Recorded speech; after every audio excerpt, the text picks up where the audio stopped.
Episode के start में हम जूल्स मेसन और उनके एक वेयरवुल्फ फ्रेंड स्टीवी को देखते हैं। स्टीवी उन दोनों को बताता है कि फ्लोरिडा में मेसन एक वैम्पायर लड़की कैथी को सीक्रेट में डेट कर रहा था। फिर एक दिन मेसन ने स्टीवी से the sun and the moon curse के बारे में कई अलग अलग सवाल भी पूछे थे और अब टायलर से उनको पता चला है कि मेसन मिस्टिक फॉल्स में वो मूनस्टोन ढूंढ रहा था, यानी कि मिस्टिक फॉल्स में रह रहे वैम्पायर्स ज़रूर उस कर्स को तोड़ने की प्लानिंग कर रहे हैं।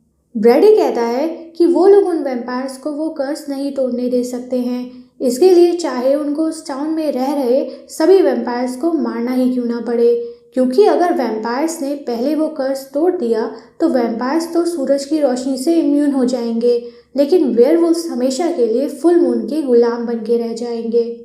अलेना कैरोलाइन के घर पर होती है। स्टेफन उसको कॉल करता है और वो दोनों कुछ दिनों के लिए कहीं घूमने जाने का प्लान बनाते हैं।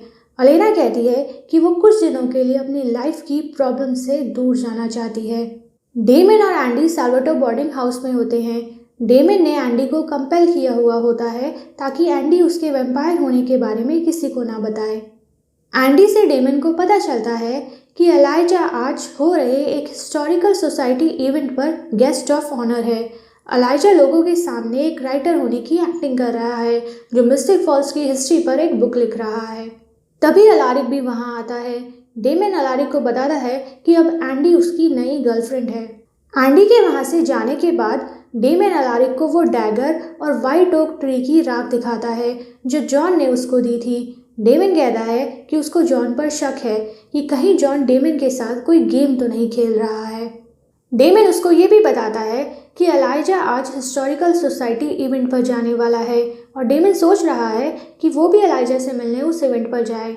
अलारिक कहता है कि वो और जैना भी उस इवेंट पर जाने वाले हैं, इसलिए वो नहीं चाहता कि डेमन वहाँ कोई तमाशा करे क्योंकि वहाँ पर बहुत सारे लोग होंगे। कैरोलाइन और बॉनी मिस्टिक ग्रिल में होते हैं। बॉनी उसको बताती है कि उसने एक प्लान बनाया है, एक स्पेल है जिसके थ्रू वो लूका से एलाइजा और क्लाउस के बारे में सब सच उगलवा सकती है। तभी मैट वहाँ आता है। वो पहले तो कैरोलाइन की तरफ आने लगता है, लेकिन फिर वो अपना माइंड चेंज कर लेता है और वहाँ से चला जाता है। वो ऐसा इसलिए करता है क्योंकि कैरोलाइन ने उससे लास्ट नाइट झूठ बोला था। बॉनी पूछती है कि मैट ऐसे वियर्ड क्यों बिहेव कर रहा है। कैरोलाइन कहती है पता नहीं, उसको तो लगा था कि अब शायद मैट और उसके बीच सब ठीक हो जाएगा। जूल्स टायलर को मिलने बुलाती है। टायलर कहता है कि उस विश ने उनको धमकी दी थी और उन लोगों को अब तक वहाँ से चले जाना चाहिए था। जूल्स कहती है कि वो चले जाएंगे, लेकिन इससे पहले उनको एक काम करना है जिसमें उनको टायलर की हेल्प चाहिए।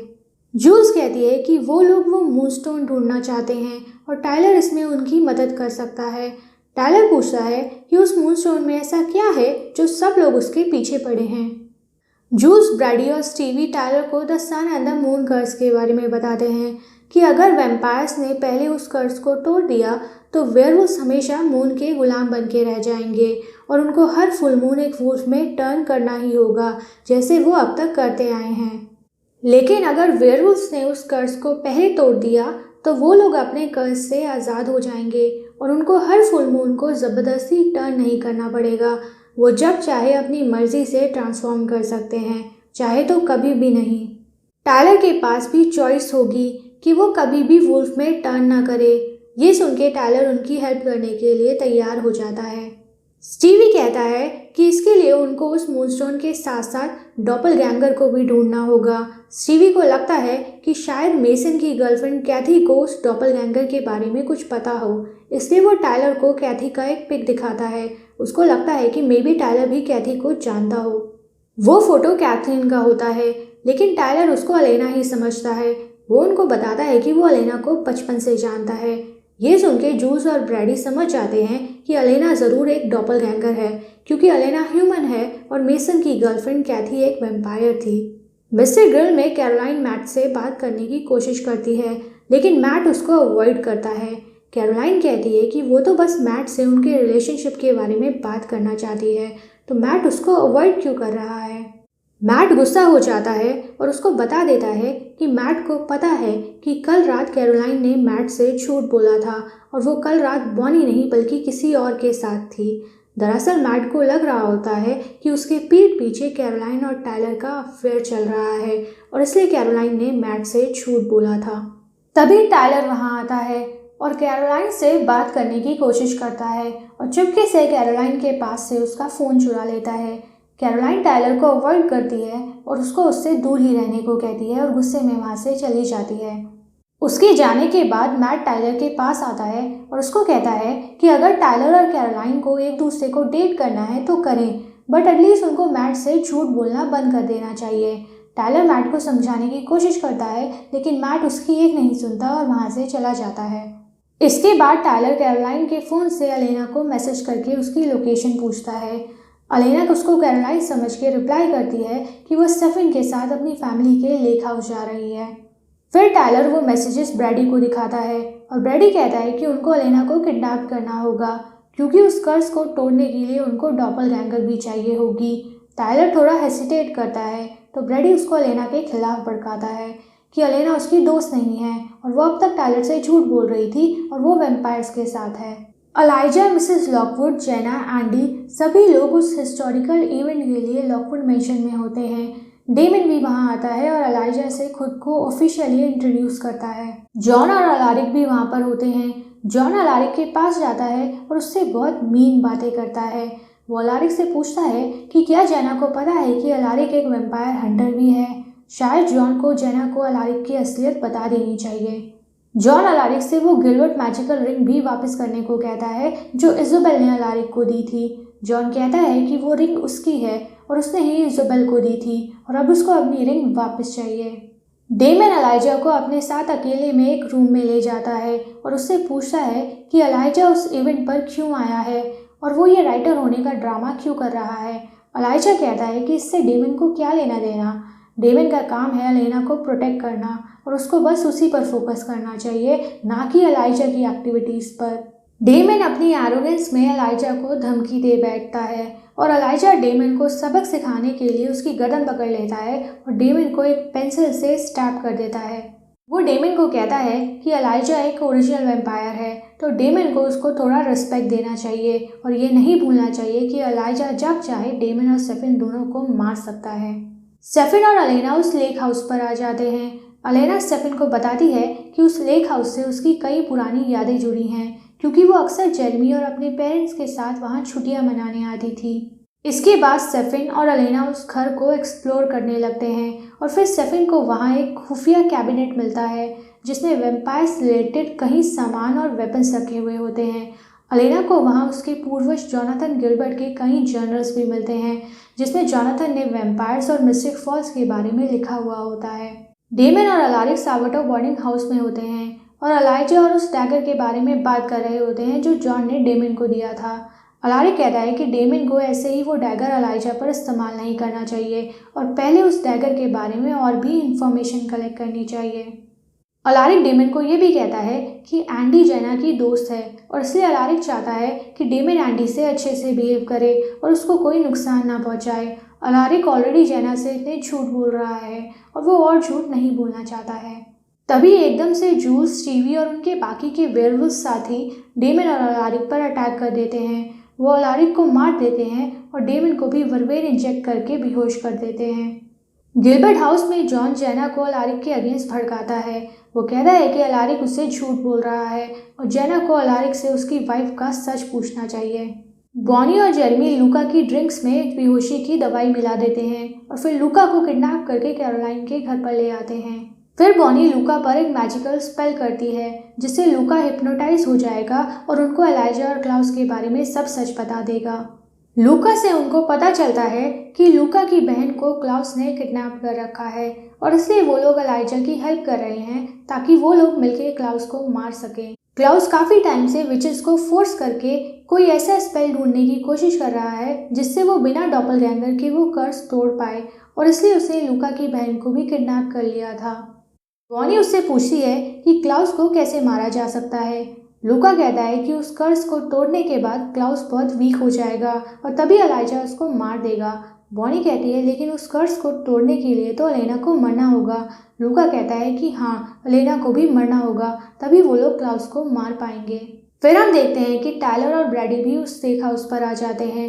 ब्रैडी स्टेफन को शूट कर देता है और फिर अपनी गन टायलर को दे देता है और उसको स्टेफन पर नजर रखने को कहता है और खुद अलेना को पकड़ने चला जाता है। स्टेफन टायलर से हेल्प मांगता है लेकिन टायलर उसको शूट कर देता है। वो कहता है कि वो लोग झूठे हैं और टायलर अब उनकी कोई हेल्प नहीं करेगा। टायलर को ये भी पता चल गया है कि वो लोग the sun and the moon curse तोड़ने की कोशिश कर रहे हैं, इसलिए टायलर वेयरवुल्व्स की मदद करेगा ताकि वो लोग वैम्पायर से पहले उस कर्स को तोड़ पाएं और टायलर को हर महीने फुल मून को टर्न ना करना पड़े। स्टेफन कहता है कि वो कोई कर्स नहीं तोड़ना चाहते हैं क्योंकि उस कर्स को तोड़ने के लिए अलेना को भी मरना होगा। ये सुन के टायलर शॉक हो जाता है क्योंकि ब्रैडी ने उसको इसके बारे में कुछ नहीं बताया था कि वो कर्स तोड़ने के लिए अलेना को भी सैक्रिफाइस करना होगा। ये जानने के बाद टायलर स्टेफन की हेल्प करता है और इससे पहले कि ब्रैडी अलेना को पकड़ पाए स्टेफन उसको मार देता है। इसके बाद टायलर अलेना से सॉरी बोलता है। वो कहता है कि उसको नहीं पता था कि उस स्पेल को तोड़ने के लिए वो लोग अलेना को सैक्रिफाइस करने वाले थे। वो तो बस अपने वेयरवुल्फ कर्स से छुटकारा पाना चाहता था और इसलिए ब्रैडी और जूल्स की हेल्प कर रहा था। टायलर की बातें सुन के अलेना टायलर से सिंपैथाइज करती है और उसको हक करके कहती है कि इट्स ओके, अलेना ने टायलर को माफ़ कर दिया। साबोटो बोर्डिंग हाउस में जूल्स और उसके साथी डेमन को टॉर्चर करते हैं और उससे उस मूनस्टोन के बारे में पूछते हैं, लेकिन डेमन उनको कुछ नहीं बताता। तभी एलाइजा वहाँ आता है। वो उन वेयरवुल्व्स को वो मूनस्टोन दिखाता है और उनको वो मूनस्टोन एलाइजा से छीनने के लिए चैलेंज करता है, लेकिन जैसे ही वो वेयरवुल्व्स एलाइजा से वो मूनस्टोन छीनने की कोशिश करते हैं, एलाइजा उनको एक एक करके मार देता है। ये सब देख के जूल्स वहाँ से डर के भाग जाती है। इसके बाद एलाइजा डेमन की चेन्स भी अनलॉक कर देता है ताकि डेमन फ्री हो जाए। वो डेमन को कहता है कि अब तक 3 बार एलाइजा डेमन की जान बचा चुका है। ये कह के वो वहाँ से चला जाता है। इसके बाद बॉनी डेमन को कॉल करके वो सारी बातें बताती है जो उसको लूका से पता चली हैं। अलारिक को भी होश आ जाता है। उसने वो गिलबर्ट मैजिकल रिंग पहनी हुई थी, इसलिए उसको कुछ नहीं हुआ और वो दोबारा जिंदा हो गया है। उसको जेना को कॉल करके झूठ बोलना पड़ता है कि वो पेपर ग्रेड करते करते सो गया था और इसलिए जेना से मिलने नहीं आ पाया। उसको झूठ बोलते हुए अच्छा नहीं लगता, लेकिन वो जेना को सच भी तो नहीं बता सकता है। जेना को देख के लगता है कि शायद जॉन की बातें उस पर असर कर गई हैं और वो अलारिक पर शक कर रही है कि अलारिक ज़रूर उससे कुछ छुपा रहा है। इसके बाद डेमन स्टेफन को भी वो सारी बातें बताता है जो उसको बॉनी से पता चली हैं। वो स्टेफन को अलेना को कुछ दिन और वहीं लेक हाउस पर रखने को कहता है। स्टेफन भी डेमन को केयरफुल रहने को कहता है। इसके बाद स्टेफन अलेना को ये सारी बातें बताता है। अलेना कहती है कि उसको पता है कि उसने एलाइजा से क्या डील की थी। एलाइजा ने उसको कभी नहीं कहा था कि वो अलेना को सैक्रिफाइस होने से बचाएगा। उसने कहा था कि वो अलेना के फ्रेंड्स और फैमिली को क्लाउस और बाकी के खतरों से प्रोटेक्ट करेगा और अलेना बस यही चाहती है। अलेना की बातें सुन के स्टेफन गुस्सा हो जाता है। वो कहता है कि अलेना को लग रहा है कि ये सब करके वो किसी तरह की बहादुरी कर रही है, लेकिन ये बहादुरी नहीं बल्कि बेवकूफ़ी है। अलेना ऐसे ही कितने इजीली मरने के लिए तैयार है और अपने लिए फाइट भी नहीं करना चाहती है। इसमें कोई ब्रेवरी नहीं है। लूका बेहोश होता है और कैरोलाइन उसको मिस्टर ग्रिल वापस छोड़ने चली जाती है। बॉनी जेरेमी को बताती है कि होश आने पर लूका को कुछ याद नहीं रहेगा कि उसने उनको क्या क्या बताया है। इसके बाद बॉनी जेरेमी से फाइनली अपनी फीलिंग्स कन्फेस करती है कि वो जेरेमी को पसंद करने लगी है। फिर हम देखते हैं कि टायलर मिस्टिक फॉल्स से चले जाने का डिसीजन लेता है। वो अपनी मॉम के लिए गुड बाय लेटर छोड़ देता है और फिर मैट से मिलने मिस्टिक ग्रिल चला जाता है। वो मैट को कहता है कि कुछ दिनों से टायलर कुछ प्रॉब्लम से गुजर रहा था जिसमें कैरोलाइन उसकी हेल्प कर रही थी। कैरोलाइन एक बहुत अच्छी दोस्त है और उसने टायलर का बहुत साथ दिया है, इतना जितना शायद कभी किसी ने नहीं दिया। और इसी वजह से टायलर कैरोलाइन को लाइक करने लगा था, लेकिन कैरोलाइन सिर्फ मैट से प्यार करती है और ये सही भी है क्योंकि मैट एक अच्छा इंसान है और कैरोलाइन को डिजर्व करता है।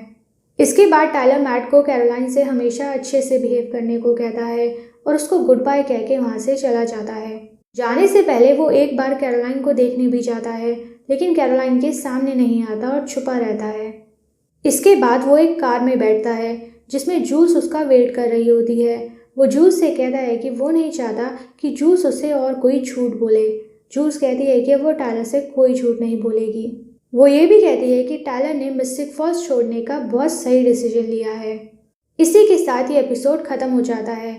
अगर आपको ये वीडियो अच्छा लगा हो तो प्लीज़ इस चैनल को ज़रूर सब्सक्राइब कीजिएगा।